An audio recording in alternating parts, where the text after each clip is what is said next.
grotesque now. She carefully placed the brush back on the dresser, walked to the closet, swung the door completely open, and walked back into the cramped quarters. "Is that light out again?" he asked. She hung up the atrocity and inspected other options with an intensity she usually reserved for shopping online. "It burned out a few days ago," she muttered. Daddy reached up and slightly twisted the bulb. It immediately resurrected and illuminated the space. "Nope, that bulb's fine. Must be a wonky socket." "Weird." "I'll make a call, get someone out here to look at it." "No." Her heart raced and she felt her face flush. She placed her hand on his forearm and squeezed. "Don't do that. I don't want anyone in here." "Payton." He stopped himself and then slowly nodded. "Anyway," her voice trailed off as she collected herself, smiled again, turned toward the pink section of her closet, and pulled out a blush-colored halter dress. It was much more Marilyn Monroe than Shirley Temple, and the only reason she knew who those 1950s starlets were was because Nana made her watch their movies every Sunday afternoon, and had for as long as she could remember. One time, while the 3 generations of sassy women watched The 7-Year Itch, Peyton's mama moaned over the fact that Nana prayed and prayed for a daughter like Shirley Temple, but she got stuck with a Marilyn Monroe.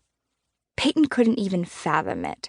In Peyton's estimation, Lori Sassy Brave was the most straight-laced woman this side of the Mason-Dixon line, and the only thing that proved there was ever a time when this wasn't the case was the fact that she'd become a single mother 5 months after her 16th birthday. Her mama's more outgoing Marilyn Monroe phase was obviously short-lived. Daddy parked himself at the foot of the twin bed that sat under the window. It was piled high with so many clothes that he could hardly find a spot to sit. While one bed was a nightmare in the making, the other bed, which sat on the opposite wall, was neatly made and covered in enough throw pillows to make her daddy see putrid.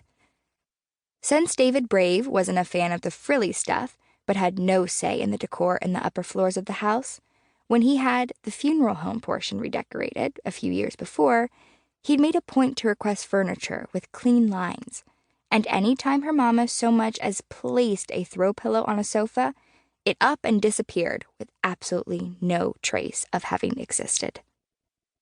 Although she never caught him in the act, Payton believed that he shuffled them out of the house, and they eventually found their way to the incinerator, where he performed cremations. The next day, a brand new pillow would suddenly appear, and the cycle would repeat itself until her parents found a new territory to silently fight over. "Ladybug's full of gas and waiting for you," he announced as he scanned the room and scratched his head.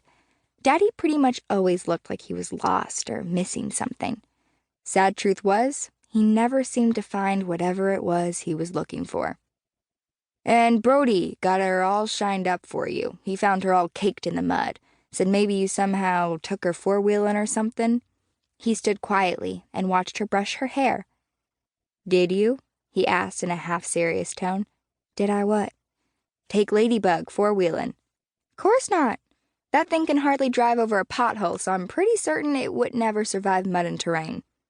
Payton grabbed her makeup bag and kissed him on the top of the head on the way to the bathroom. "Thanks for the gas, and I'll be sure to thank Brody for cleaning her up." She arrived in front of the bathroom mirror and started to lay her makeup out on the spotless countertop. "I saw you bring someone in late last night. Who passed away?" "Miss Humphrey. She fell off a curb and broke her hip." Payton cringed, more from seeing her bare, slightly freckled face than the news of the broken hip. She died of a broken hip? No, she died during the surgery to fix the broken hip. Nothing uncommon for someone her age. Lilac eyeshadow floated across Peyton's eyelid as she quietly digested his words. "I suppose the most important piece of information is that she's no longer with us, and the children of Cornwall can rest assured that they'll never again get toothpaste in their trick-or-treat sack." That woman did have a thing for clean teeth, he muttered. She smiled, then tilted her head toward the overhead light and carefully applied shadow to the other lid. Most girls would never be able to get away with purple eyeshadow, but Payton wasn't most girls. At least not as far as they were concerned anyway. "I best go take care of Miss Humphrey. I wouldn't want her to get lonely down there." Daddy stepped into the hallway and walked to the top of the stairs. "Come say bye before..."